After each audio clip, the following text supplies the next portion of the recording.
¿Qué harías si caminar hacia tu cena implicara esquivar una lluvia constante de orina y heces lanzada desde los pisos superiores?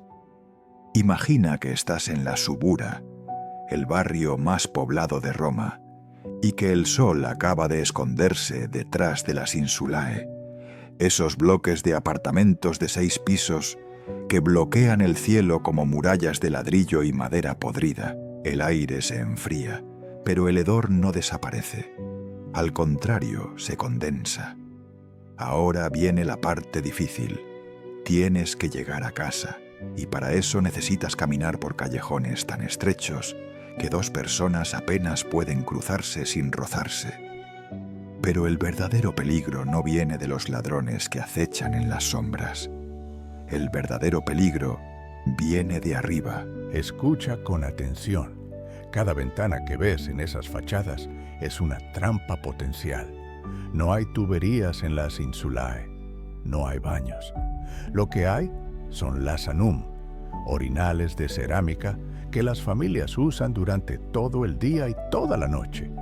Cuando se llenan, y se llenan rápido en apartamentos donde viven hacinadas hasta 10 personas en una sola habitación, alguien tiene que vaciarlos. ¿Y dónde crees que los vacían? Algunos vecinos gritan «Aqua» antes de lanzar el contenido por la ventana, una advertencia que se supone te da tiempo para apartarte. Otros ni siquiera se molestan. Simplemente abren la ventana, voltean el orinal y dejan que la gravedad haga su trabajo. Tú, abajo, eres un blanco móvil en un juego macabro donde no hay premio por ganar, solo castigos por perder. Pero esto no es una película. No hay música dramática que te avise cuando el peligro se acerca. El único sonido que escuchas es el murmullo constante de la ciudad. Vendedores cerrando sus puestos, niños llorando en los pisos superiores, el crujido de las vigas de madera que sostienen edificios tan mal construidos que colapsan con frecuencia aplastando a sus habitantes. Caminas pegado a la pared porque has aprendido que el centro de la calle es la zona de impacto preferida. Tus sandalias chapotean sobre algo húmedo y tibio y prefieres no mirar hacia abajo para confirmar qué es. Tu toga, si eres lo suficientemente afortunado como para tener una, ya tiene manchas oscuras en el dobladillo. Lavarla te costará una fortuna que no tienes. Así que sigues caminando, con la cabeza gacha y los hombros tensos, rezando a fortuna que esta noche no seas tú el elegido. Y entonces ocurre. Escuchas el sonido. Es inconfundible. El líquido cayendo desde gran altura, golpeando el suelo con un chapoteo pesado y viscoso. Te has detenido justo a tiempo. A 3 pasos de donde estás parado, una mancha oscura se expande sobre los adoquines, humeante en el aire frío de la noche. El olor te golpea como un puño, amoníaco puro mezclado con algo más profundo, más podrido. Es el olor de la digestión humana concentrada, de días de comida procesada por intestinos que nunca conocieron la higiene moderna. Miras hacia arriba, pero las ventanas son agujeros negros. Nadie se asoma, nadie pide disculpas. Esto es normal, esto es Roma. Ahora imagina que no tuviste tanta suerte. Imagina que el contenido del lasanum te cayó encima. La orina te empapa el cabello, te corre por la cara, te quema los ojos. Las heces se adhieren a tu ropa, tibias y pastosas. El olor te provoca arcadas inmediatas, pero no puedes vomitar aquí, en medio de la calle, porque eso solo añadiría más inmundicia al suelo. Intentas limpiarte con lo que tienes a mano, pero tus manos también están sucias. Todo está sucio. Siempre está sucio. Ahora tienes que decidir. ¿Vuelves a casa así? ¿O buscas una fuente pública para intentar lavarte? Pero las fuentes están lejos, y el camino hasta allá implica cruzar más callejones, exponerte a más ventanas, arriesgarte a que te vuelva a pasar. Cada noche en la Subura es una ruleta rusa con excrementos en lugar de balas. La ley romana, en teoría, prohibía tirar desperdicios por la ventana. El Código de las 12 Tablas establecía multas para quienes lo hicieran. Pero las leyes son letra muerta cuando no hay quien las aplique. Quieres denunciar al vecino del cuarto piso que te arrojó su orinal.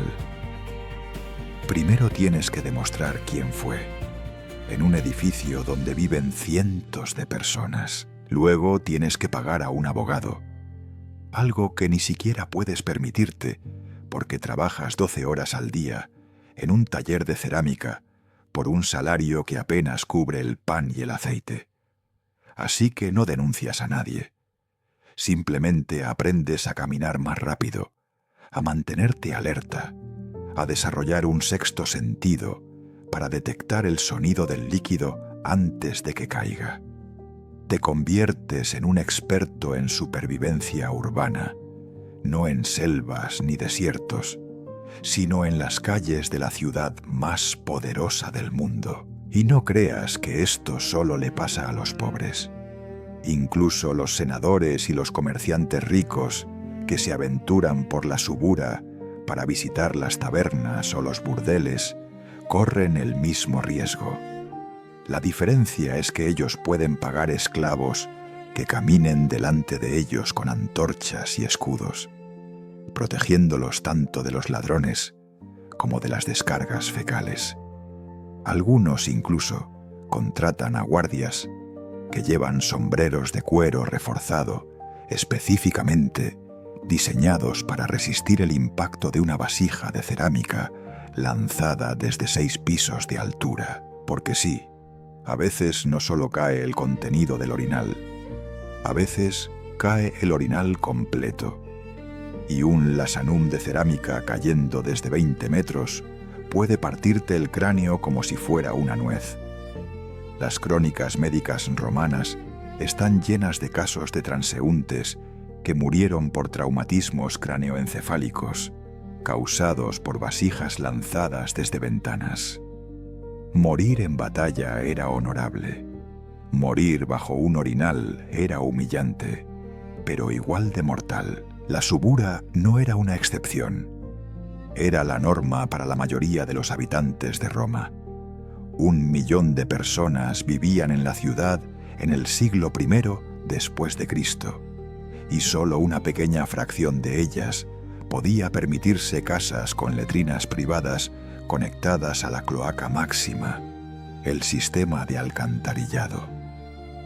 El resto, la inmensa mayoría, vivía en insulae sin agua corriente, sin baños, sin ventilación adecuada. Cada noche, miles de orinales se vaciaban por miles de ventanas. Las calles se convertían en ríos intermitentes de desechos humanos que fluían hacia las partes más bajas de la ciudad, acumulándose en charcos fétidos que permanecían allí hasta que una rara lluvia torrencial los arrastraba o hasta que el sol los secaba, dejando una costra marrón y crujiente sobre los adoquines. Ahora entiende esto. La imagen de Roma que tienes en tu mente, la de mármol blanco y togas inmaculadas, la de filósofos discutiendo en plazas iluminadas por el sol, esa imagen es una mentira. O mejor dicho, es solo la mitad de la verdad. Esa Roma existía, pero solo en el Foro, en el Palatino, en los barrios ricos donde los esclavos limpiaban las calles cada mañana y donde las casas tenían jardines interiores con fuentes que disfrazaban los olores. Pero en la Subura, en el Aventino, en los barrios donde vivía la gente real, la gente que construyó el Coliseo y pavimentó las calzadas, esa Roma olía a amoníaco, a heces fermentadas, a orina rancia. Esa Roma te obligaba a caminar con la cabeza en alto, no por orgullo, sino para vigilar las ventanas. Y esa Roma, la Roma que te empapaba de mierda ajena cada vez que salías de casa, era la Roma verdadera. Entonces, ¿qué harías tú? ¿Cómo sobrevivirías sabiendo que cada paseo nocturno es una apuesta contra la higiene y la dignidad? ¿Aprenderías a correr? ¿Dejarías de salir después del anochecer? ¿O te acostumbrarías, como se acostumbraron ellos, a vivir en una ciudad donde la lluvia más frecuente no venía de las nubes, sino de las ventanas, donde el peligro no rugía, sino que caía en silencio, donde la civilización más avanzada del mundo convivía con la costumbre más primitiva? Suscríbete y activa la campanita si crees que podrías sobrevivir en estas circunstancias, porque esto apenas comienza. Aún no has pisado el suelo de Roma. Y cuando lo hagas, cuando sientas bajo tus sandalias lo que realmente cubría esas calles, entenderás que caminar sobre excrementos humanos era solo el principio del horror. Has sobrevivido a la lluvia fecal desde las ventanas. Felicidades. Ahora mira hacia abajo, porque lo que estás a punto de pisar es peor que cualquier cosa que pueda caer del cielo. Tus sandalias, esas mismas sandalias de cuero con suelas delgadas y aberturas laterales que parecían cómodas esta mañana, están a punto de sumergirse en lo que los romanos simplemente llamaban la calle. Pero no es una calle, es un organismo vivo, una masa pulsante de materia orgánica en diferentes estados de descomposición que se regenera cada día con nuevos aportes de inmundicia.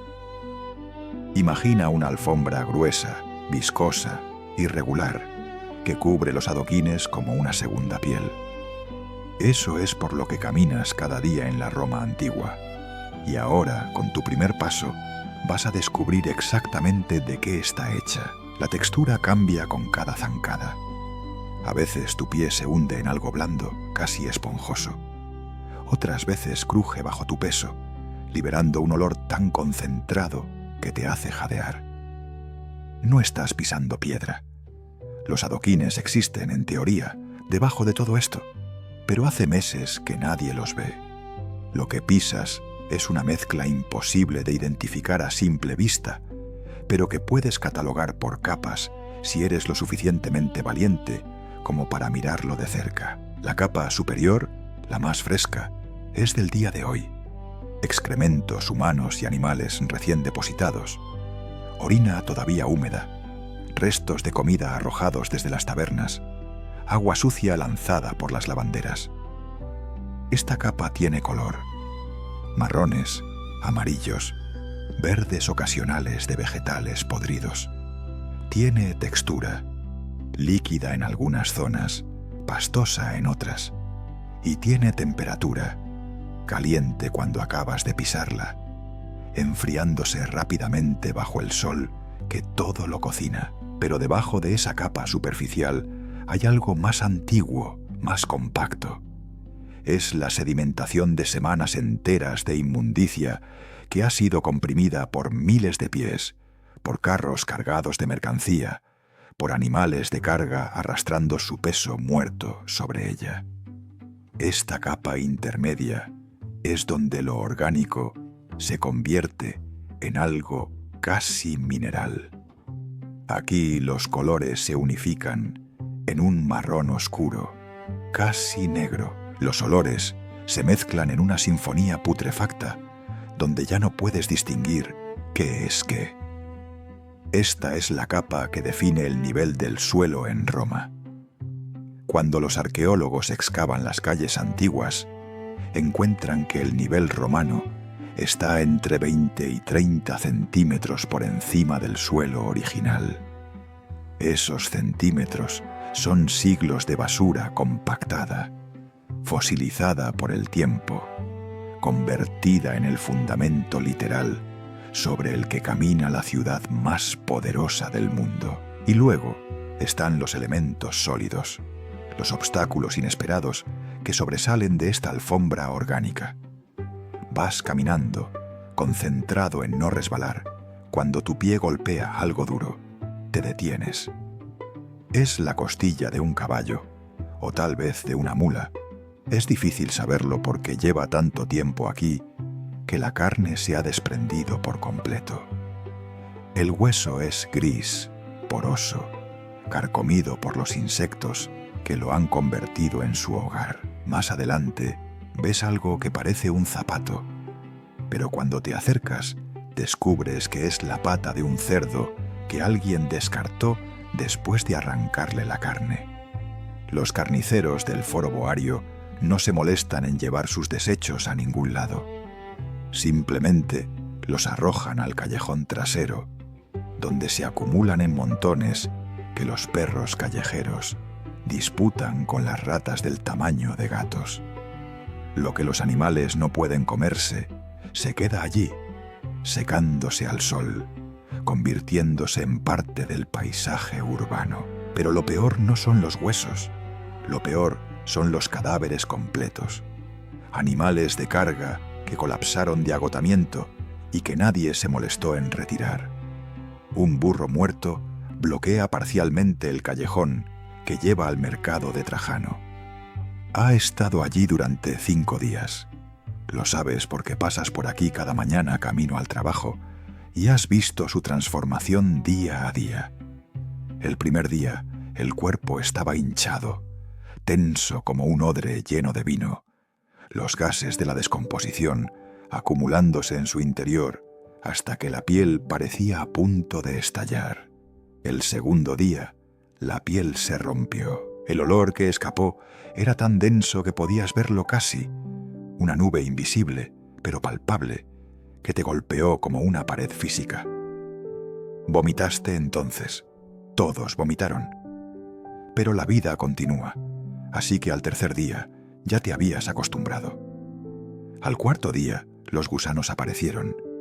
Miles de larvas blancas retorciéndose sobre la carne expuesta, haciendo su trabajo de limpieza natural. Y ahora, en el quinto día, el burro es más hueco que sólido, una cáscara colapsada de lo que fue, pero sigue allí, sigue siendo un obstáculo. Y tú sigues rodeándolo, respirando por la boca, apretando el paso. La ley romana es clara sobre esto. Si tu animal muere en la calle, es tu responsabilidad retirarlo. Pero la ley también es clara sobre tirar basura por la ventana, y ya vimos cómo funciona eso. El problema es logístico y económico. Retirar un burro muerto requiere al menos hombres fuertes, una carreta y un lugar donde depositarlo. ¿Y dónde depositas un cadáver de 150 kilos en una ciudad donde cada metro cuadrado está ocupado? Los vertederos oficiales están fuera de las murallas, a kilómetros de distancia. Contratar a los esclavos públicos para que lo hagan cuesta dinero que el dueño del burro no tiene, porque si lo tuviera no estaría usando un burro decrépito a punto de morir. Así que el burro se queda. Y cuando finalmente alguien decide hacer algo, no es para llevárselo, es para descuartizarlo en pedazos más pequeños que puedan ser arrojados al Tíber o quemados en algún callejón apartado, añadiendo más humo tóxico a un aire que ya apenas puedes respirar. Y no es solo un burro. Multiplica esto por 1000, por 10.000.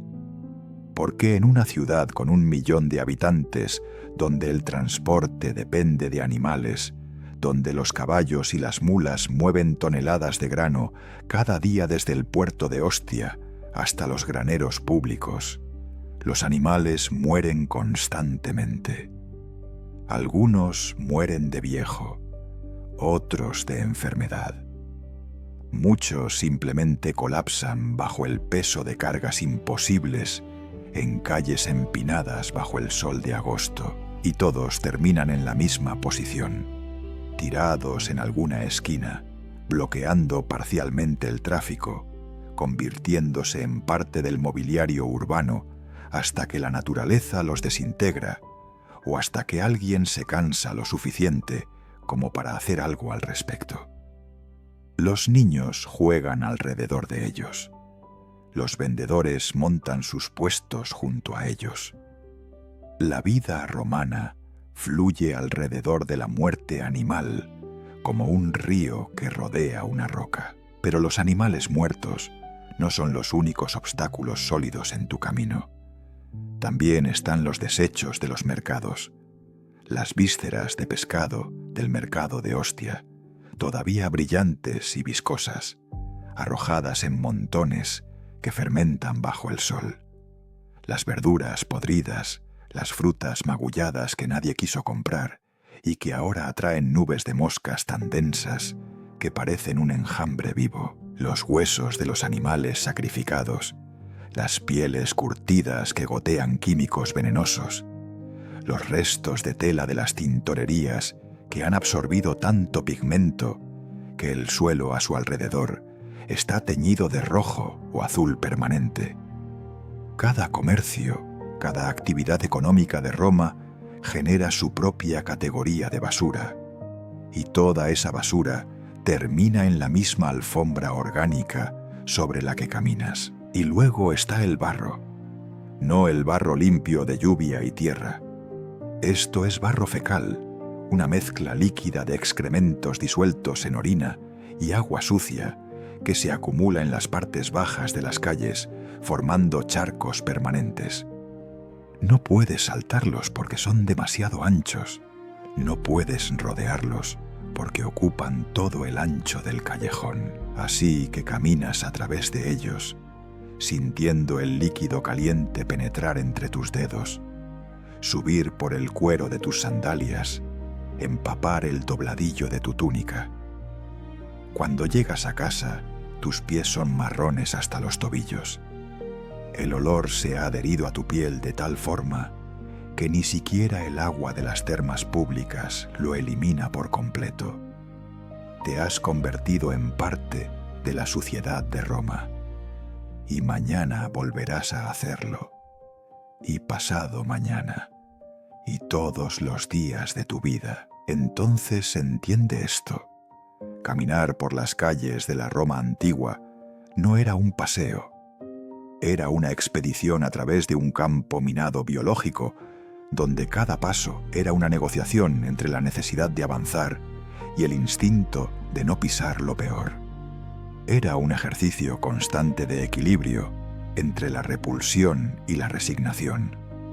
Era, sobre todo, la prueba definitiva de que puedes acostumbrarte a cualquier cosa si no tienes otra opción.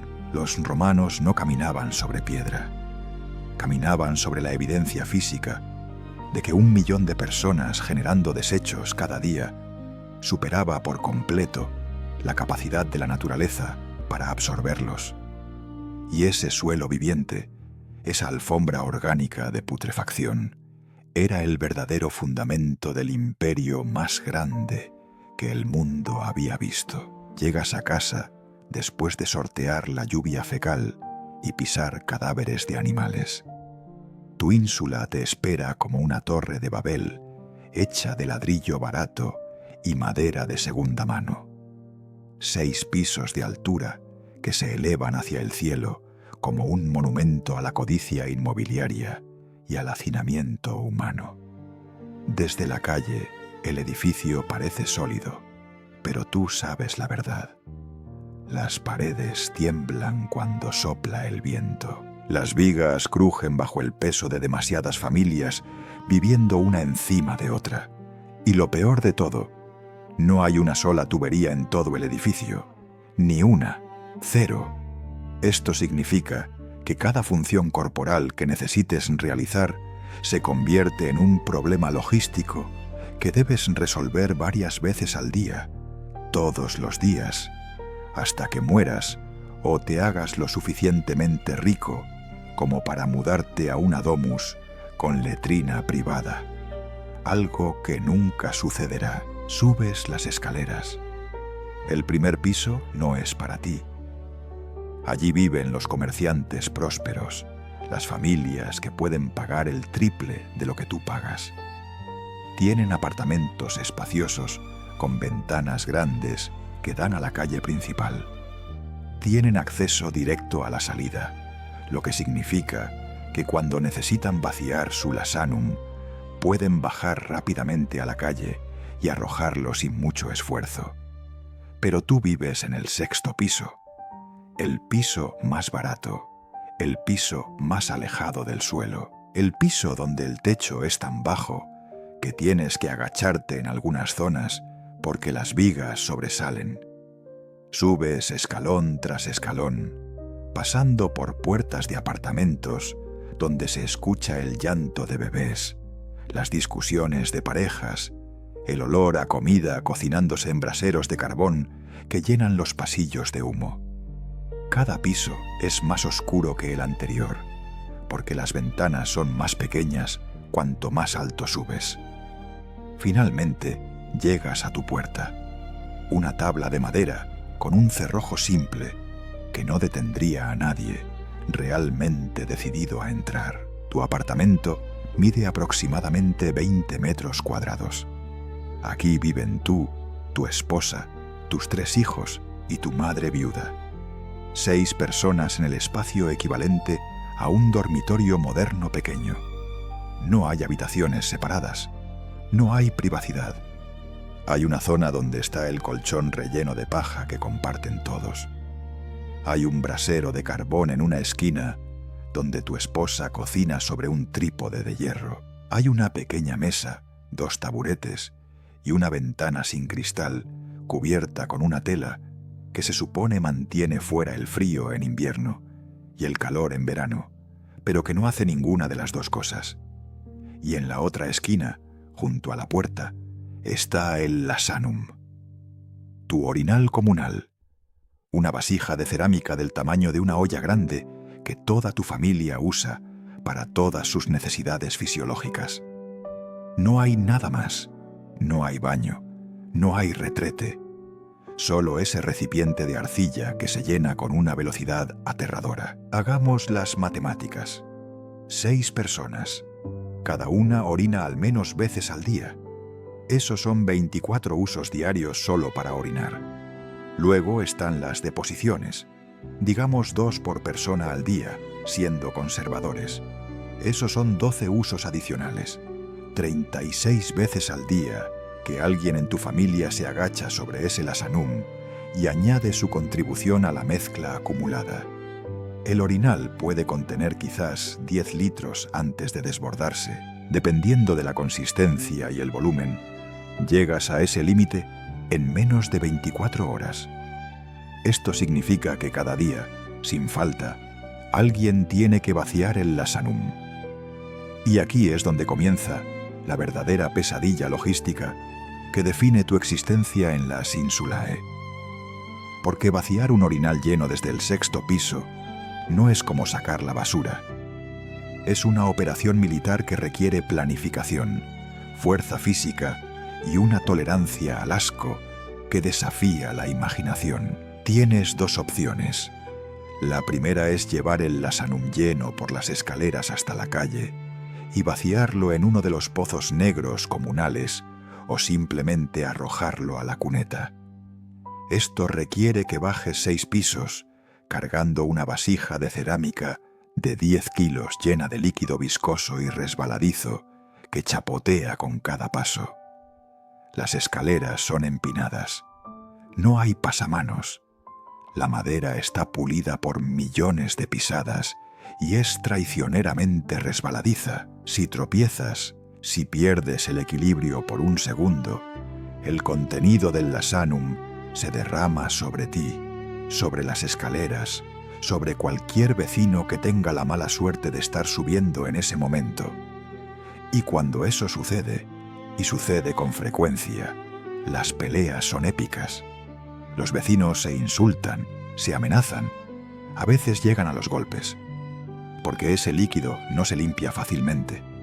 Se filtra entre las tablas del suelo, atrae moscas, el olor permanece durante días. Así que bajar el lasanum lleno es un acto de valentía o desesperación, dependiendo de cómo lo mires. La segunda opción es mucho más simple, pero socialmente problemática. vaciar el lasanum por la ventana. Abres la tela que cubre el hueco, te asomas, miras hacia abajo para asegurarte de que no haya nadie directamente debajo. Algunos gritan «Aqua» como advertencia. Otros ni siquiera se molestan.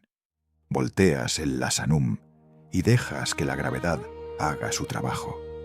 El contenido cae desde 25 metros de altura, acelerando, dispersándose en el aire, salpicando contra la pared del edificio de enfrente, antes de estrellarse en la calle, con un impacto que puedes escuchar incluso desde tu altura. El alivio es inmediato. El orinal está vacío. El problema está resuelto. Pero ahora alguien abajo tiene un problema nuevo.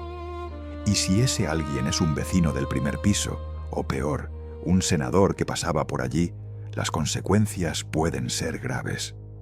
Multas que no puedes pagar, amenazas de desalojo, o simplemente venganza en forma de basura arrojada hacia tu ventana desde algún edificio cercano.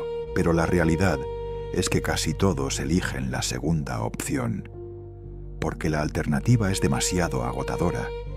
Imagina hacer ese viaje 2 veces al día, todos los días, durante años. Subir y bajar escaleras cargando excrementos. Tu madre de 60 años no puede hacerlo. Sus rodillas apenas la sostienen para subir sin cargar nada. Tus hijos pequeños no tienen la fuerza. Tu esposa está embarazada de nuevo y el simple esfuerzo de existir en el 6º piso sin ascensor ya la agota. Así que eres tú quien vacía el lasanum cuando puedes, y cuando no puedes, simplemente se vacía por la ventana. No es malicia, no es pereza, es supervivencia. Es el reconocimiento de que la arquitectura de las insulae es fundamentalmente incompatible con las necesidades básicas del cuerpo humano, y que los romanos que diseñaron estos edificios nunca pensaron en cómo las personas que vivían en ellos iban a manejar algo tan elemental como defecar. Y no creas que puedes simplemente aguantarte. Tu cuerpo no funciona así. Comes 2 veces al día si tienes suerte. Pan, un poco de aceite, legumbres, ocasionalmente pescado salado. Tu dieta es alta en fibra y baja en calidad, lo que significa que tu sistema digestivo trabaja constantemente produciendo desechos que necesitan salir. No hay manera de programarlo. No hay manera de esperar al momento conveniente. Cuando tu intestino decide que es hora, es hora. Y si estás en medio de la noche, si estás enfermo, si hay una tormenta afuera que hace imposible salir, el lasanum es tu única opción. Te agachas sobre él en la oscuridad total porque no puedes desperdiciar aceite de lámpara para iluminar algo tan mundano. Haces tu negocio rodeado de tu familia dormida, tratando de ser silencioso, sabiendo que todos escuchan de todas formas, porque las paredes son de madera delgada y el sonido viaja. Las enfermedades que resultan de estas condiciones son innumerables. La disentería es constante, porque las manos que preparan la comida son las mismas que limpiaron el lasanum. Las infecciones intestinales pasan de persona a persona, como un incendio en paja seca. Los parásitos intestinales son tan comunes que se consideran normales. Los niños desarrollan infecciones en la piel por jugar en pisos contaminados. Los ancianos mueren de infecciones que comenzaron con algo tan simple como una pequeña herida expuesta a las bacterias omnipresentes. La esperanza de vida en las insulae es brutal. Si llegas a los 40, eres un superviviente. Si llegas a los 50, eres un milagro. Y gran parte de esa mortalidad se puede rastrear directamente hasta el hecho de que vives literalmente encima de tu propia mierda. Y los edificios colapsan. regularmente. Las insulae están construidas con los materiales más baratos posibles por contratistas que maximizan ganancias minimizando costos. Las fundaciones son superficiales. Las paredes de los pisos superiores son más delgadas para ahorrar peso, pero eso las hace estructuralmente débiles. Cuando un edificio de 6 pisos lleno de gente se derrumba, el número de muertos es catastrófico. Las familias enteras desaparecen bajo toneladas de escombros. Los sobrevivientes quedan atrapados durante días, muriendo lentamente de sed y asfixia. Los rescatistas encuentran cuerpos mezclados con muebles rotos, braseros volcados que iniciaron incendios y, por supuesto, los omnipresentes lasanum rotos que liberan su contenido sobre las víctimas. Morir aplastado bajo tu propio edificio, mientras te ahogas en excrementos ajenos. Esa es una posibilidad real en la vida de las insulae. Así es tu hogar. No es un refugio. Es una trampa vertical donde cada día es una negociación entre las necesidades de tu cuerpo y la imposibilidad física de satisfacerlas dignamente. Vives en el 6º piso porque es lo único que puedes pagar, pero ese ahorro económico te cuesta en sudor, en asco, en la degradación constante de tener que elegir entre cargar excrementos o arrojarlos sobre otros. Las insulae no eran viviendas, eran máquinas de hacinamiento que concentraban a miles de personas en espacios donde la infraestructura básica brillaba por su ausencia.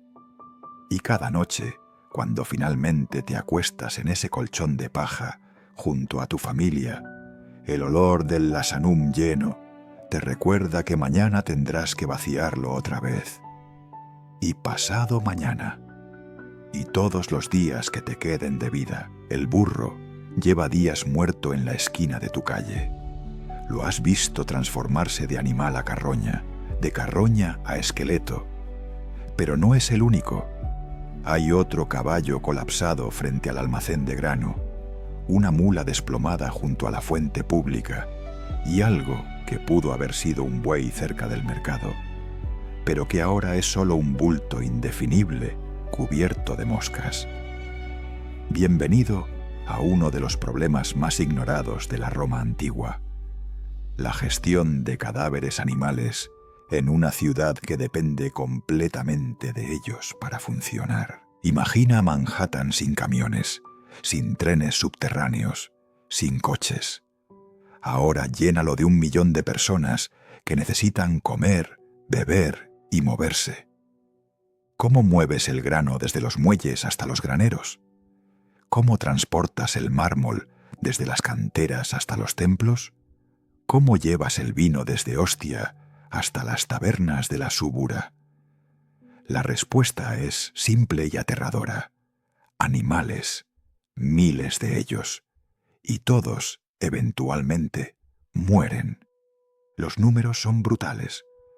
Los historiadores estiman que Roma necesitaba al menos 30.000 animales de carga, operando simultáneamente para mantener la ciudad funcionando. Burros, mulas, caballos, bueyes. Algunos tiraban carros cargados con toneladas de materiales. Otros llevaban mercancía en sus lomos, subiendo y bajando las colinas empinadas de una ciudad construida sobre 7 montañas. La vida laboral de un animal de carga en Roma era corta y brutal. Un burro bien tratado en el campo podía vivir 20 años. Un burro en Roma duraba 5 si tenía suerte. El trabajo era agotador, las cargas eran excesivas, la alimentación era insuficiente.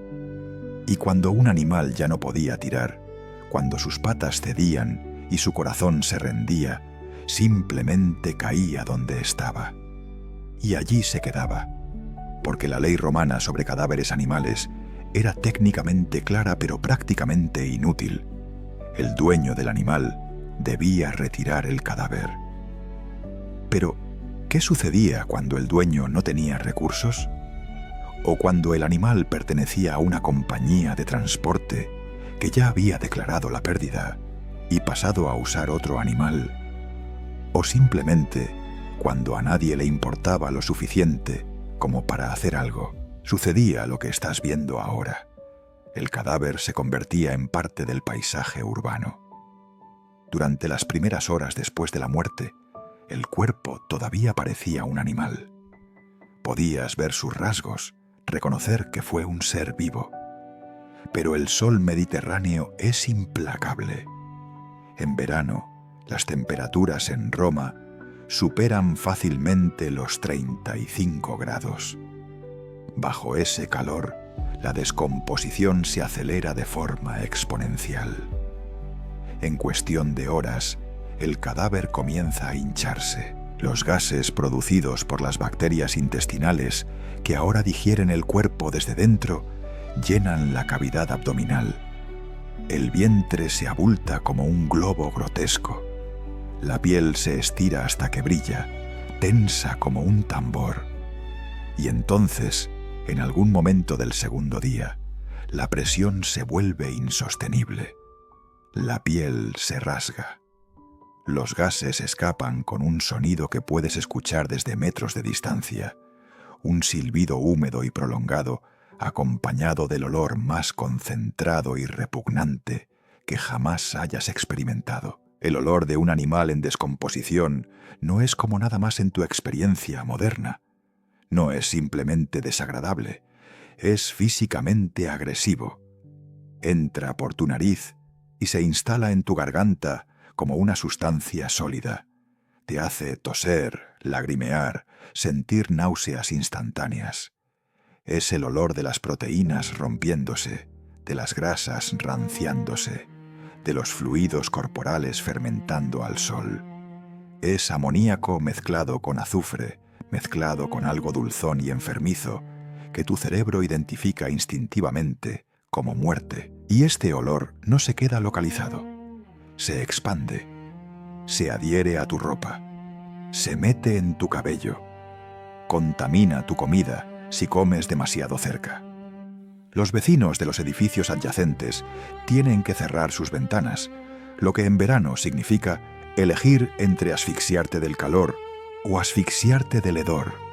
Nadie gana, todos sufren, y el cadáver sigue allí, día tras día, empeorando progresivamente. Para el tercer día, la fauna urbana ha descubierto el festín. Los perros callejeros llegan primero. Roma está plagada de perros salvajes que forman manadas y viven de la basura. Un cadáver de burro es un premio mayor. Se pelean por las mejores partes, desgarrando la carne blanda del vientre, arrastrando los intestinos por la calle. Los que no pueden acercarse al cuerpo principal esperan su turno, ladrando y gruñendo, estableciendo jerarquías mediante violencia. Luego llegan las ratas. No las ratas pequeñas que quizás has visto en el metro. Estas son ratas alimentadas con el desperdicio de 1 millón de personas. Ratas del tamaño de gatos que no temen a los humanos. Trepan sobre el cadáver, mordisquean los ojos, se meten dentro de la cavidad abdominal abierta. Y finalmente están las aves, cuervos y buitres que se posan en los techos circundantes esperando su oportunidad. Cuando los perros se alejan temporalmente, bajan en picada, arrancan trozos de carne y vuelan a lugares altos para comer. Pedazos de burro muerto caen desde los tejados, aterrizando en los puestos del mercado, en las fuentes públicas, en los umbrales de las casas. Pero los animales no son los únicos interesados en el cadáver. También están los insectos. Para el cuarto día, el cuerpo es más insecto que carne. Las moscas llegan por miles, ponen huevos en cada superficie húmeda. Esos huevos se convierten en larvas, gusanos blancos y gordos, que se retuercen en masas vivas sobre la carne podrida. El sonido de sus cuerpos moviéndose es audible si te acercas lo suficiente. un susurro húmedo y continuo que te eriza la piel. Las larvas son la fuerza de limpieza de la naturaleza. Consumen la carne muerta con eficiencia industrial, reduciéndola a líquido y hueso. Pero en el proceso generan aún más olor, y cuando maduran se convierten en más moscas que buscan más cadáveres, más basura, más cualquier cosa orgánica donde depositar sus huevos. Incluida tu comida, incluidas las heridas abiertas en tu piel, incluida la cara de tu bebé si tu esposa no está vigilando constantemente. Y tú tienes que vivir con esto. No puedes mudarte. No puedes exigir que alguien retire el cadáver porque ya lo intentaste y el funcionario municipal te dijo que no hay presupuesto. No puedes retirarlo tú mismo porque no tienes la fuerza ni las herramientas. Así que desarrollas estrategias de supervivencia. Aprendes a respirar por la boca cuando pasas cerca. Te acostumbras a caminar por el lado opuesto de la calle, aunque eso signifique meterte en el tráfico de carros. Enseñas a tus hijos a no acercarse, a no tocar, a no jugar cerca de los perros que se alimentan del cadáver, porque esos perros están hambrientos y agresivos, y un niño pequeño es más fácil de atacar que defenderse de otros perros. Sincronizas tus salidas de casa con los momentos del día en que el viento sopla en dirección opuesta, llevándose el olor hacia otro barrio, hacia otros vecinos que ahora maldicen, igual que tú maldijiste cuando el viento traía el hedor hacia tu ventana. Para la segunda semana, si nadie ha hecho nada, el cadáver ha entrado en su fase final. Ya no es reconocible como animal. Es un esqueleto parcialmente articulado, rodeado de manchas oscuras en el suelo. La carne ha desaparecido casi por completo, consumida por animales, insectos y bacterias. Lo que queda es cuero seco, adherido a huesos, mechones de pelo enredados en costillas expuestas, dientes amarillentos en un cráneo que parece sonreír obscenamente. El olor ha disminuido a algo tolerante, aunque el suelo circundante está manchado permanentemente con fluidos de descomposición que han penetrado profundamente en los adoquines. Esa mancha permanecerá allí durante años, mucho después de que los huesos finalmente sean retirados o simplemente pateados a un lado. Esa sombra oscura en el pavimento te recordará lo que estuvo allí. Un monumento involuntario a la negligencia urbana. Y multiplica esto por toda la ciudad. Porque no es un burro, son docenas, son cientos a lo largo del año. Cada calle principal tiene al menos un cadáver en alguna etapa de descomposición. Los callejones secundarios a veces tienen varios. Las zonas cercanas a los almacenes portuarios, donde el trabajo es más duro y los animales mueren más rápido, son cementerios no oficiales de bestias de carga. Caminar desde el Tíber hasta el Foro significa pasar junto a al menos 5 o 6 cadáveres en diferentes estados. Te acostumbras, dejas de verlos como tragedias individuales y comienzas a verlos como muebles urbanos, como las fuentes o los puestos del mercado. Están simplemente allí. Han estado siempre allí. Estarán allí mañana.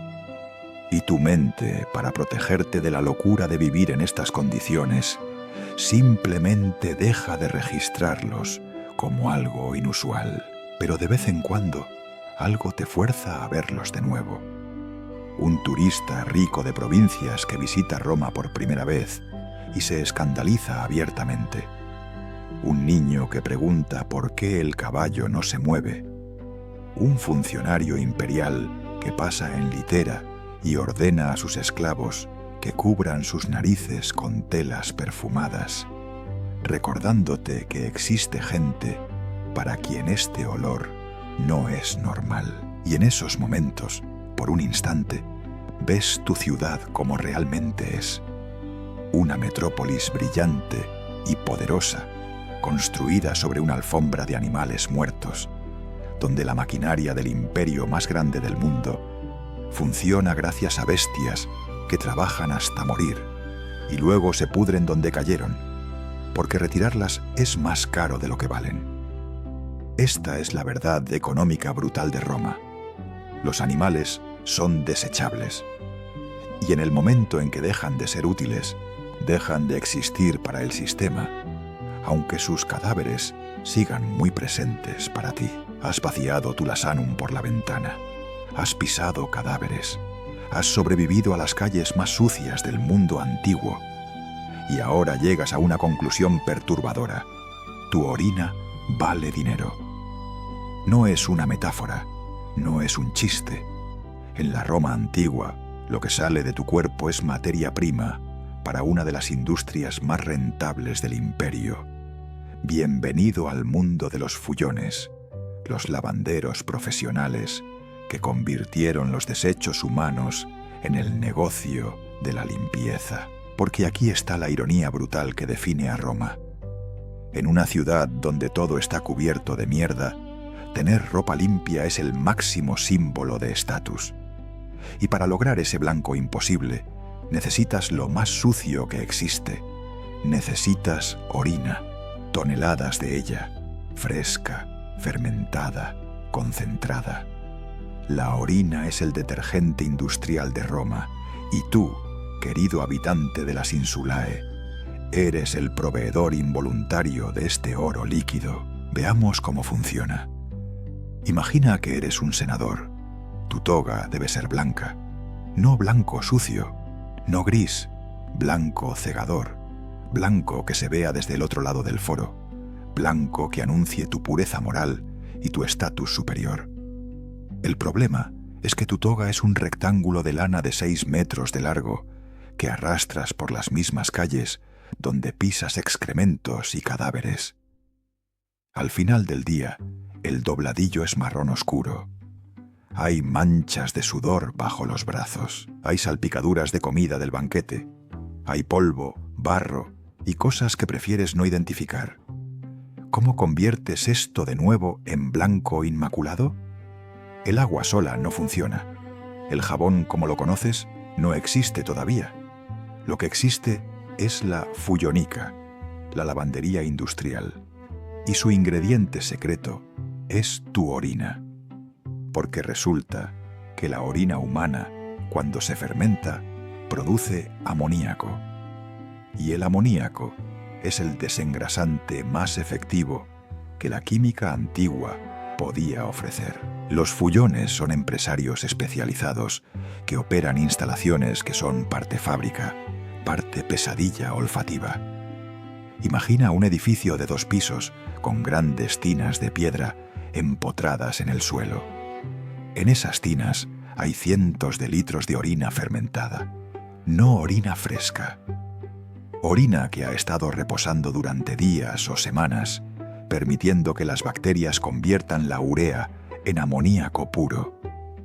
El olor dentro de una fullonica es tan concentrado que te hace llorar. Es amoníaco industrial sin diluir, el mismo químico que usarías para limpiar hornos, concentrado en un espacio cerrado, sin ventilación adecuada. Los trabajadores de las fullonicae, generalmente esclavos, desarrollan problemas respiratorios crónicos. Sus ojos están constantemente irritados. Su piel se agrieta y se pela por la exposición constante. Pero el trabajo debe hacerse, porque los senadores necesitan sus togas blancas y los equites necesitan sus túnicas impecables, y todo el sistema de clases sociales de Roma depende de que la ropa anuncie visualmente quién es quién. Ahora viene la parte verdaderamente perturbadora, el proceso de lavado. Traen tu toga sucia, la sumergen en una tina llena de orina fermentada, y entonces un trabajador, desnudo o casi desnudo, se mete en la tina y comienza a pisotear la tela. Sí, pisotearla. como si estuviera haciendo vino, pero en lugar de uvas, está pisando tu ropa en un baño de amoníaco líquido. Este proceso se llama saltus fuyonicus, el salto del fullón. El trabajador salta arriba y abajo, aplastando la tela contra el fondo de la tina, forzando el amoníaco a penetrar cada fibra, disolviendo las grasas, eliminando las manchas. Pasa horas haciendo esto. Sus pies se empapan completamente. El líquido le salpica las piernas, el torso, ocasionalmente la cara. Al final del día, huele exclusivamente a orina concentrada. Su piel absorbe tanto amoníaco que probablemente puede olerlo saliendo de sus poros días después. Este es el precio de tu toga blanca, el sufrimiento de otro ser humano pisoteando ropa en orina fermentada durante 12 horas al día. Pero aquí está la pregunta que deberías estar haciéndote. ¿De dónde viene toda esa orina? 1 millón de personas en Roma producen colectivamente miles de litros de orina cada día. Parte de ella se arroja por las ventanas, parte se deposita en las cloacas, pero una porción significativa termina en las Fuyonicae. ¿Cómo? A través de un sistema de recolección que es simultáneamente ingenioso y repugnante. Los fullones colocan grandes vasijas de cerámica en las esquinas de las calles. Se llaman ánforas fullonica, o en el lenguaje coloquial, simplemente latrinae. Son urinarios públicos. Pero no están allí por altruismo. Están allí porque los fullones necesitan materia prima. Así que cuando estás caminando por Roma y necesitas orinar, en lugar de hacerlo en cualquier esquina o esperar hasta llegar a casa, usas una de estas vasijas. Te paras frente a ella, en plena calle, rodeado de transeúntes, y orinas dentro. No hay privacidad, no hay paredes, es un acto público. Y tu orina, junto con la de cientos de otros hombres, se acumula allí hasta que un trabajador de la Fullonica viene a recoger la vasija llena y llevarla de vuelta al taller. Y aquí es donde entra el emperador Vespasiano, con una de las decisiones fiscales más infames de la historia romana. Porque Vespasiano, que gobernó desde el año 69 hasta el 79 después de Cristo, necesitaba dinero. Las arcas imperiales estaban agotadas después de la guerra civil. Roma necesitaba reconstrucción. Los soldados necesitaban paga. Así que Vespasiano hizo lo que hacen todos los gobernantes desesperados. Inventó impuestos nuevos. Y uno de esos impuestos fue el Vectigal Urinae, el impuesto a la orina. Los fullones que recolectaban orina de las vasijas públicas ahora tenían que pagar al Estado por el privilegio de hacerlo. Estaban literalmente pagando impuestos por recoger los desechos humanos. Cuando el hijo de Vespasiano, Tito, se quejó de que era degradante cobrar impuestos por orina, Vespasiano tomó una moneda que había sido pagada como impuesto de orina, se la acercó a la nariz de Tito y le preguntó si olía mal. Tito admitió que no, y Vespasiano pronunció la frase que se haría famosa: pecunia non olet. El dinero no huele, no importa de dónde venga. Una moneda es una moneda, pero entiende lo que esto significa para ti como habitante común de Roma. Significa que incluso tus desechos corporales están monetizados. Significa que no hay aspecto de tu existencia, ni siquiera la expulsión de líquidos de tu cuerpo, que escape de la economía imperial. Significa que cuando orinas en una vasija pública, estás participando involuntariamente en una cadena de producción que enriquece a los dueños de Fullonicae, que paga impuestos al emperador, que sostiene la ilusión de que Roma es una civilización limpia y ordenada. Tu orina se convierte en amoníaco. El amoníaco limpia la toga del senador. La toga blanca valida su autoridad. Su autoridad mantiene el sistema que te mantiene a ti en el 6º piso de una ínsula sin baño, orinando en vasijas públicas. El círculo está completo.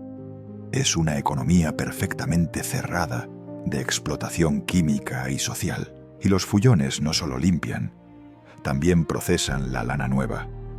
Cuando llega lana directamente del campo, está llena de lanolina, de suciedad, de parásitos. Necesita ser desgrasada y blanqueada. ¿Adivina qué usan? Más orina. También usan azufre, arcilla especial y orina de animales que según ellos funciona mejor para ciertos tipos de tela. Las Fullonicae más grandes tienen secciones separadas para diferentes procesos. Una zona para remojar, otra para pisotear, otra para enjuagar en agua limpia, que en realidad nunca está completamente limpia, porque el agua viene del acueducto, pero pasa por cisternas que no se limpian regularmente. Una zona para secar, donde cuelgan las telas en bastidores de madera expuestos al sol, que es el único blanqueador natural confiable. Y finalmente una zona de acabado, donde cardan la lana para levantar el pelo, dándole esa textura suave que los ricos esperan. Todo el proceso toma días, y cada paso huele a químicos antiguos, a sulfuro, a amoníaco, a lana mojada y podrida. Ahora hablemos de costos, porque esto no es barato. Limpiar una toga en una fullonica profesional cuesta entre 2 y 5 sestercios, dependiendo del tamaño y el nivel de suciedad. Eso es aproximadamente el salario de un día completo para un trabajador manual. Lo que significa que la mayoría de la gente en Roma no puede permitirse limpiar su ropa profesionalmente. La lavan ellos mismos en el Tíber, que está contaminado con aguas residuales, pero es gratis. O la lavan en las fuentes públicas, que técnicamente está prohibido, pero todo el mundo lo hace. O simplemente no la lavan y la usan hasta que se cae a pedazos. Pero los ricos, los senadores, los equites, los comerciantes prósperos, ellos pagan. Pagan regularmente. Algunos tienen contratos mensuales con las Fullonicae, entregando ropa sucia semanalmente y recibiendo ropa limpia a cambio. Es un servicio de suscripción para la limpieza, 2000 años antes de que inventáramos ese concepto. Y es caro precisamente porque es difícil, porque requiere recursos, porque el amoníaco no aparece mágicamente. Alguien tiene que recolectarlo, fermentarlo, almacenarlo, usarlo. Y aquí está la perversidad final del sistema. Los mismos trabajadores que pisotean ropa en orina, que respiran amoníaco todo el día, que sufren enfermedades pulmonares y de la piel, ellos nunca podrán permitirse limpiar su propia ropa en una fullonica. Usan túnicas baratas de lana sin teñir, que lavan en el río como todos los demás. Su ropa es gris, marrón, manchada permanentemente. Mientras tanto, entregan togas blancas impecables a hombres que nunca han pisado una tina de orina en sus vidas. La limpieza en Roma es un privilegio de clase comprado con el sufrimiento de los que menos tienen. Y todo comienza con ese líquido amarillo que produces naturalmente varias veces al día, que en tu mundo moderno simplemente desaparece por un tubo, pero que en Roma es oro líquido que alimenta una industria entera construida sobre la premisa de que puedes tener civilización sin higiene, pero no sin la apariencia de higiene. Porque al final, eso es lo que las Fullonicae realmente venden, la ilusión. La ilusión de que Roma es limpia. La ilusión de que la suciedad puede ser vencida. La ilusión de que hay diferencia entre tú y el senador. Y esa ilusión huele a amoníaco puro. Sal de las calles inmundas por un momento. Deja atrás las insulae, los cadáveres de animales, las Fullonicae apestosas. Camina hacia el sur de Roma, más allá del Circo Máximo, hacia la orilla del Tíber. Allí, donde terminan los almacenes portuarios, y comienza el campo abierto. Verás algo que no debería existir, pero existe. Una montaña. No una colina natural, como las 7 sobre las que se construyó Roma. Una montaña artificial que se eleva a 35 metros hacia el cielo, con un perímetro de 1 kilómetro, ocupando 22.000 metros cuadrados. Esta montaña no está hecha de tierra, ni de roca, ni de escombros de construcción. Está hecha exclusivamente de ánforas rotas. 53 millones de ellas.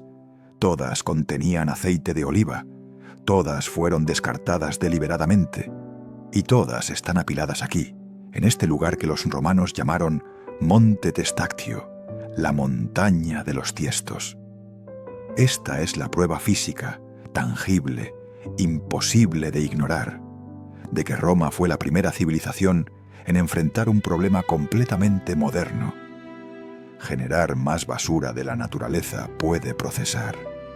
Primero, entiende la escala. 35 metros de altura. Eso es un edificio de 12 pisos hecho exclusivamente de cerámica rota. Caminar hasta la cima te toma 20 minutos de ascenso constante, resbalando sobre fragmentos afilados de arcilla cocida que crujen bajo tus pies con cada paso. Desde arriba puedes ver toda Roma desplegándose ante ti. El Aventino, el Palatino, el humo de 1000 cocinas elevándose en columnas delgadas. Pero cuando miras hacia abajo, cuando observas de qué estás parado, la magnitud de lo que estás viendo te golpea como un puñetazo. No hay tierra visible, no hay vegetación, solo cerámica. Capa sobre capa de fragmentos de ánforas cuidadosamente organizadas en terrazas, consolidadas con cal, compactadas por el peso de millones de vasijas más arrojadas encima durante siglos. Esta montaña creció durante 300 años, desde el siglo I hasta el III después de Cristo, a razón de aproximadamente 175.000 ánforas descartadas por año. Eso es 480 ánforas por día, todos los días, durante 3 siglos. Ahora hablemos de esas ánforas. No son vasijas pequeñas. Una ánfora olearia típica, diseñada específicamente para transportar aceite de oliva desde España y el norte de África hasta Roma, mide aproximadamente 1 metro de altura. Tiene 2 asas, un cuello estrecho, un cuerpo bulboso y una base puntiaguda. Contiene aproximadamente 70 litros de aceite y pesa, cuando está llena, alrededor de 100 kilos. Estas ánforas viajan en barcos desde las provincias, apiladas horizontalmente en las bodegas, protegidas con paja para evitar que se rompan durante el viaje. Cuando llegan al puerto de Ostia, se descargan en barcazas más pequeñas que remontan el Tíber hasta Roma. Allí, en los almacenes portuarios, esclavos y trabajadores las descargan, las almacenan temporalmente y luego las distribuyen por toda la ciudad. El aceite se vende, se consume en las cocinas, en las lámparas, en las termas.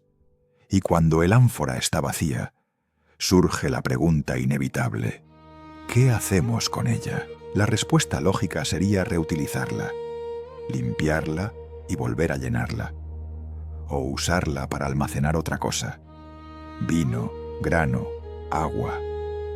Los romanos reutilizan muchos tipos de ánforas. Las de vino, por ejemplo, se limpian y se usan repetidamente durante años. Pero las ánforas de aceite son diferentes. El aceite de oliva penetra en la arcilla porosa. Se filtra en los poros microscópicos de la cerámica. No importa cuánto la laves, no importa cuánto la frotes, el aceite permanece allí, ranciándose con el tiempo, generando un olor distintivo y desagradable. Si intentas poner vino en una ánfora que antes contuvo aceite, el vino absorbe el sabor rancio y se arruina. Si intentas poner agua, el agua sabe a aceite viejo. Y si intentas poner aceite fresco, se contamina con el aceite rancio residual. Así que las ánforas de aceite se convierten en basura de un solo uso. Y en una ciudad que consume millones de litros de aceite al año, eso significa millones de ánforas que deben ser descartadas. ¿Dónde las pones? ¿Qué haces con toneladas de cerámica inútil que se acumulan constantemente? La solución romana fue brutalmente simple. Las rompen y las apilan en un solo lugar. No las tiran al río porque el volumen es tan grande que literalmente obstruiría el Tíber. No las entierran en vertederos aleatorios porque eso desperdiciaría tierra cultivable o espacio urbano. En su lugar, designan un área específica fuera de las murallas y crean el primer vertedero industrial controlado de la historia. Traen las ánforas vacías en carretas. Las rompen sistemáticamente en fragmentos de tamaño manejable. Las rocían con cal viva para controlar los olores, porque recuerda que estas ánforas todavía contienen residuos de aceite rancio. Y las organizan en terrazas cuidadosamente construidas, creando una estructura que se eleva metro a metro, año tras año, década tras década. Hay supervisores que controlan el proceso. Hay trabajadores especializados en romper ánforas. Hay arquitectos involuntarios que diseñan la geometría de esta montaña artificial. El Monte Testaccio no es un basurero caótico. Es un proyecto de ingeniería. Es planificación urbana aplicada a la gestión de residuos a escala imperial. Pero detente un momento y considera lo que esto significa económicamente. Cada ánfora cuesta dinero producirla. Los alfareros en España o el norte de África las fabrican en hornos especializados. Los comerciantes las compran. Los transportistas las llenan de aceite y las envían a Roma. Todo ese proceso tiene un costo. Y al final, en lugar de recuperar la inversión reutilizándola, simplemente la destruyen. La rompen en pedazos y la tiran en una montaña. ¿Por qué? Porque es más barato. Porque el costo de limpiar el ánfora, de transportarla vacía de regreso a España o África, de almacenarla hasta que vuelva a ser necesaria, ese costo excede el costo de simplemente fabricar una nueva. Esta es la lógica implacable del capitalismo antes de que existiera la palabra capitalismo. La economía de usar y tirar. La decisión racional de que algunos objetos son tan baratos de producir que no vale la pena salvarlos. Las ánforas de aceite son los plásticos de un solo uso de la antigüedad. Y el Monte Testaccio es el equivalente romano de las islas de plástico flotando en nuestros océanos. Ahora multiplica esto por todo lo demás, porque las ánforas de aceite son solo una categoría de basura romana.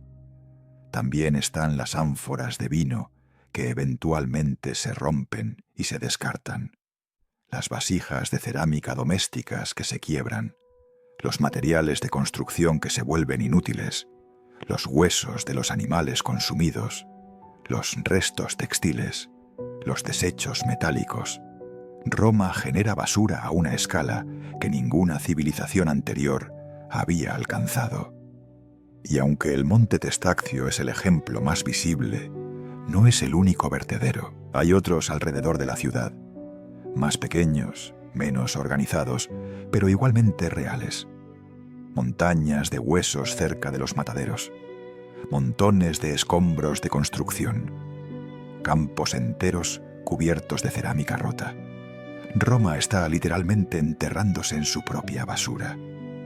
Y la única razón por la que no colapsa bajo el peso de sus desechos es porque tiene el espacio, el territorio, el imperio para absorberlo. Puede simplemente empujar la basura hacia los márgenes y seguir creciendo en el centro. Pero hay algo más perturbador en el Monte Testaccio, algo que va más allá de la simple gestión de residuos.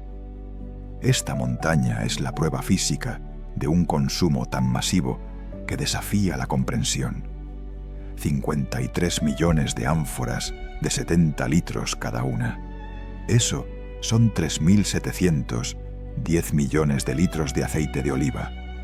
Casi 1.000 millones de litros consumidos en Roma durante 300 años. Dividido por 300 años, eso es más de 12 millones de litros por año. Dividido por 1 millón de habitantes, eso es 12 litros por persona por año. Y eso es solo el aceite que vino en ánforas registradas en el Monte Testaccio. No incluye el aceite producido localmente en Italia. No incluye el aceite que llegó en otros tipos de contenedores. El consumo real era probablemente el doble. Los romanos no solo comían aceite, se bañaban en él, encendían lámparas con él, lo usaban como medicina. El aceite era el petróleo de la antigüedad, y Roma lo quemaba con la misma despreocupación ecológica con la que nosotros quemamos combustibles fósiles. Y cuando subes a la cima del Monte Testaccio, cuando miras esos fragmentos de cerámica brillando bajo el sol mediterráneo, cuando piensas en los millones de olivos que fueron cultivados, cosechados, prensados para producir ese aceite, en los miles de alfareros que fabricaron esas ánforas, en los marineros que las transportaron, en los trabajadores que las rompieron y las apilaron aquí, cuando comprendes la escala industrial de todo esto, llegas a una conclusión escalofriante. Roma no era sostenible. Su civilización dependía de extraer recursos de todo el Mediterráneo a un ritmo que la naturaleza no podía igualar. Cortaban bosques enteros para hacer ánforas, agotaban suelos cultivando olivos en monocultivo, generaban montañas de basura. Y todo esto funcionaba solo porque tenían el poder militar para seguir expandiéndose, para seguir encontrando nuevos bosques que cortar, nuevas tierras que explotar, nuevos lugares donde arrojar su basura. El imperio era una máquina de consumo que necesitaba crecimiento constante para no colapsar bajo el peso de sus propios desechos. El Monte Testaccio sigue allí hoy, 2000 años después. Los arqueólogos lo excavan cuidadosamente, extrayendo fragmentos de ánforas que llevan sellos de los alfareros que las fabricaron, inscripciones que registran el contenido, el peso, el origen. Cada ánfora es un registro económico. Juntas cuentan la historia del comercio mediterráneo, de las rutas marítimas, de los patrones de consumo del imperio más grande del mundo antiguo. Pero también cuentan otra historia, la historia de una civilización que aprendió a generar basura más rápido de lo que podía gestionarla. La historia del primer problema ambiental moderno. La historia de cómo construyes una ciudad de 1 millón de habitantes, descubriendo que la grandeza tiene un precio, y ese precio es una montaña literal de tus propios desperdicios, elevándose 35 metros hacia el cielo, visible desde kilómetros a la redonda, recordándote cada día que la eternidad se construye no solo sobre mármol y gloria, sino también sobre cerámica rota y aceite rancio. Has caminado por las calles donde llueve excrementos, has pisado cadáveres de animales, has vivido en el 6º piso sin baño, has visto cómo tu orina se convierte en negocio, has subido la montaña de ánforas rotas. Ahora detente y mira hacia atrás, no solo a Roma, sino a ti mismo.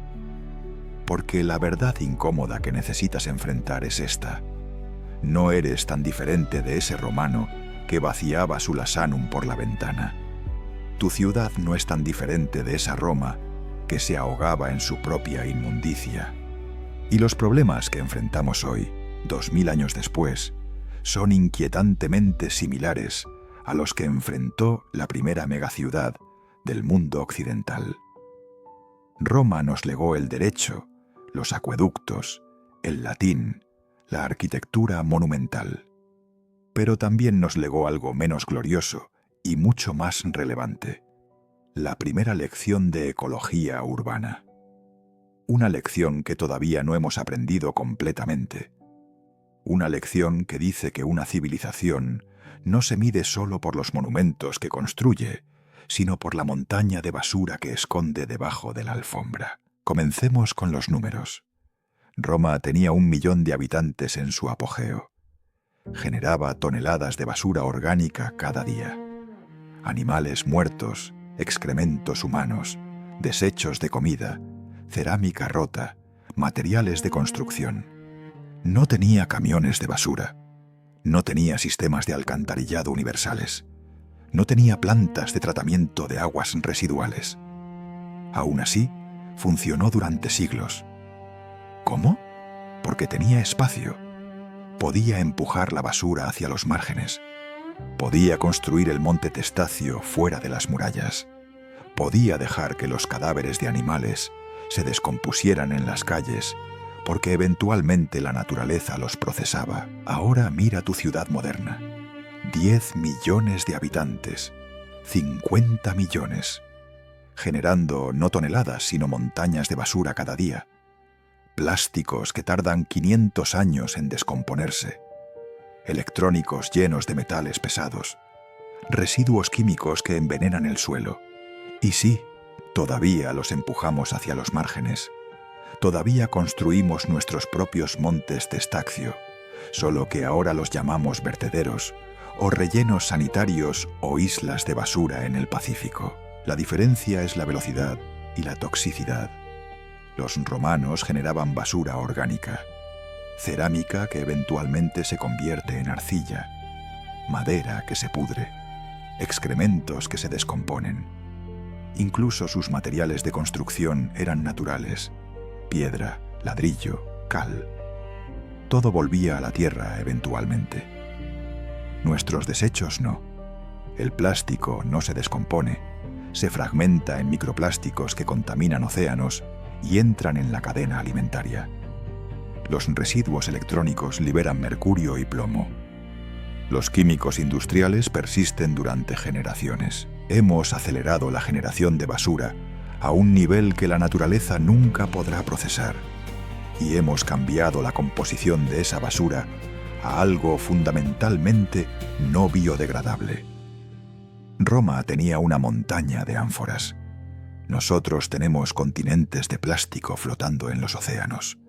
Roma arrojaba orina por las ventanas.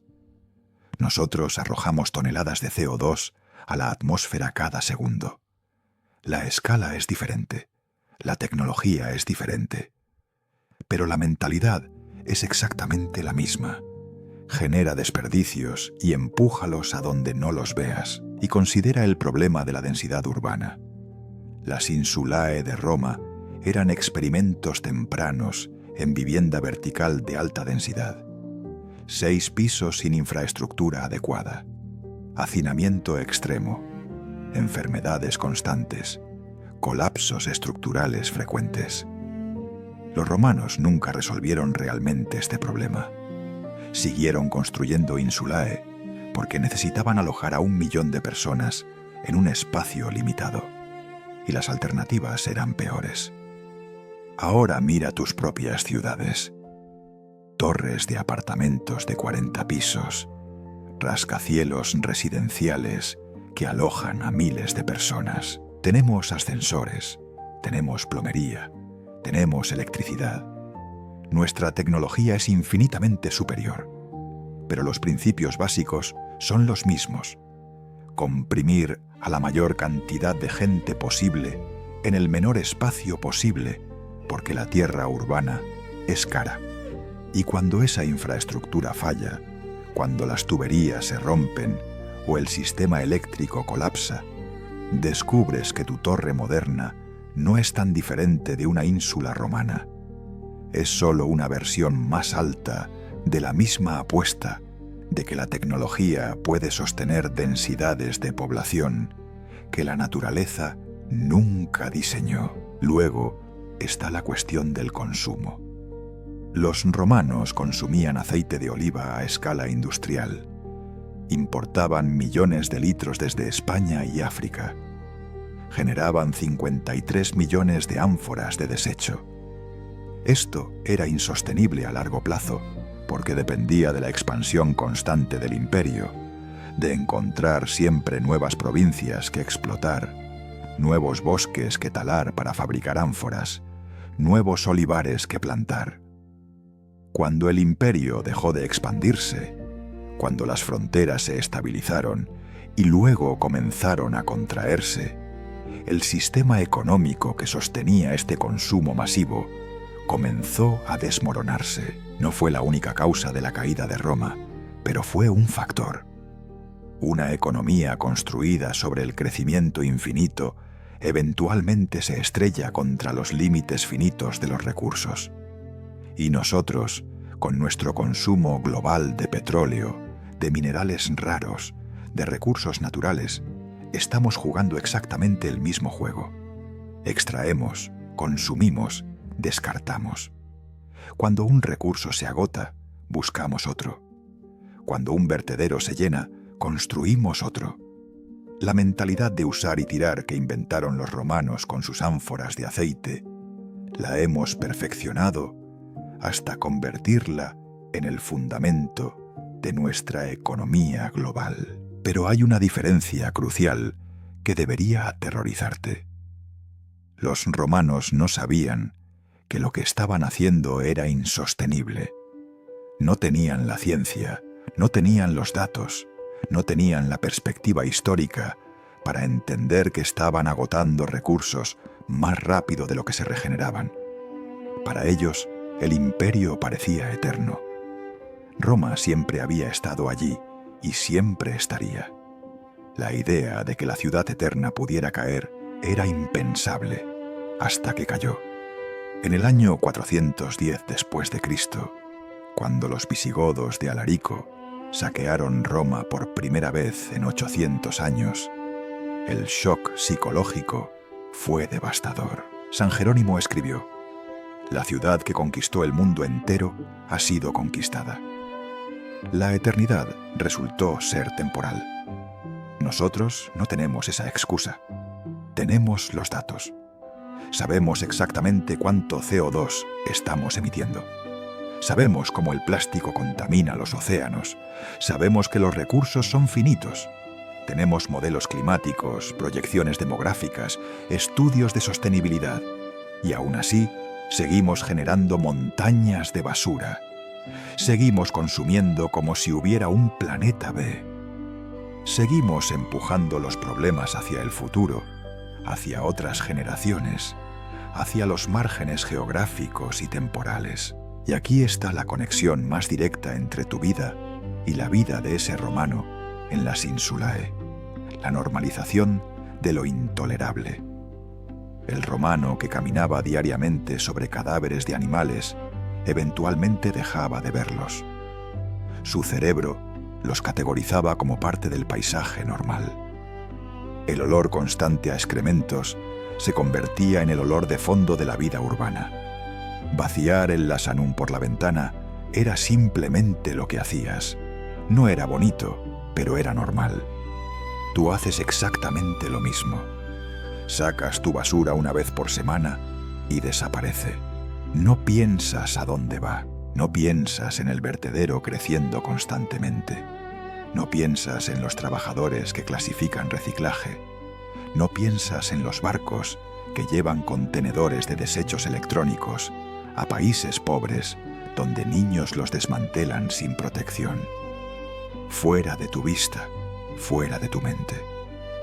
Tu lasanum moderno se vacía con un botón y todo desaparece por tuberías hacia lugares que nunca visitas.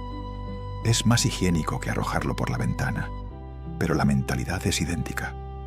Hacer que el problema desaparezca de tu experiencia inmediata sin preocuparte realmente por dónde termina.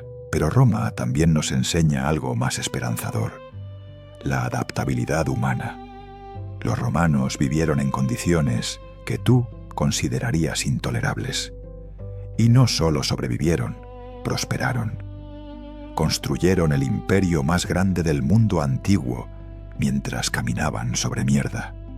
Crearon arte, filosofía, derecho, ingeniería, todo mientras vaciaban orinales por las ventanas. Esto no es para romantizar la suciedad, es para recordarte que los humanos son increíblemente resistentes. Podemos adaptarnos a casi cualquier cosa, lo que significa que también podemos adaptarnos a vivir de manera más sostenible. Podemos aprender a generar menos basura. Podemos diseñar ciudades que funcionen con la naturaleza en lugar de contra ella. Podemos construir sistemas que cierren los ciclos en lugar de simplemente empujar los desechos hacia los márgenes. La tecnología existe. El conocimiento existe. Lo que falta es la voluntad colectiva de cambiar hábitos arraigados, de priorizar la sostenibilidad sobre la conveniencia, de aceptar que algunas comodidades modernas tienen costos ocultos que eventualmente tendremos que pagar. El monte Testaccio sigue allí después de 2000 años. Es un monumento involuntario a la arrogancia humana y a la fragilidad de las civilizaciones.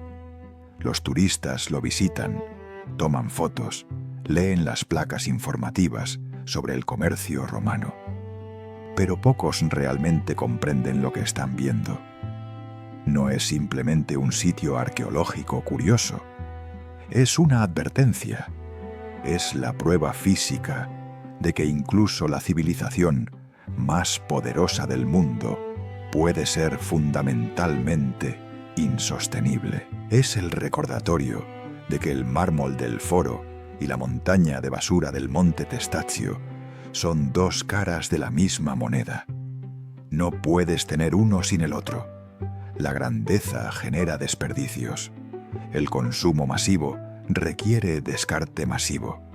Y eventualmente, si generas suficiente basura durante suficiente tiempo, descubres que estás viviendo en un vertedero con columnas de mármol decorativo. Así que la pregunta no es si eres diferente del romano que vaciaba su lasanum por la ventana. La pregunta es, sabiendo lo que sabes, viendo lo que puedes ver, entendiendo lo que entiendes sobre sostenibilidad y límites planetarios, ¿harás algo diferente? ¿O seguirás empujando tu basura hacia los márgenes, confiando en que alguien en algún lugar, en algún momento futuro, resolverá el problema que tú ayudaste a crear? Roma cayó eventualmente. No porque los bárbaros fueran más fuertes, sino porque el sistema que sostenía al imperio se volvió insostenible. Las provincias se agotaron, las rutas comerciales colapsaron. La complejidad del sistema superó la capacidad de gestionarlo, y la ciudad eterna descubrió que la eternidad tiene fecha de vencimiento. Nosotros todavía tenemos tiempo. Todavía podemos aprender la lección que Roma nos dejó escrita en 53 millones de ánforas rotas. Pero el tiempo se está acabando, y las montañas de basura que estamos construyendo hoy serán mucho más difíciles de escalar que el monte Testaccio, porque nuestros desperdicios no se convierten en polvo después de 2000 años. Persisten, contaminan, envenenan. Y a diferencia de los romanos, nosotros no tenemos la excusa de la ignorancia. Sabemos exactamente lo que estamos haciendo. Y eso hace que nuestra responsabilidad sea infinitamente mayor.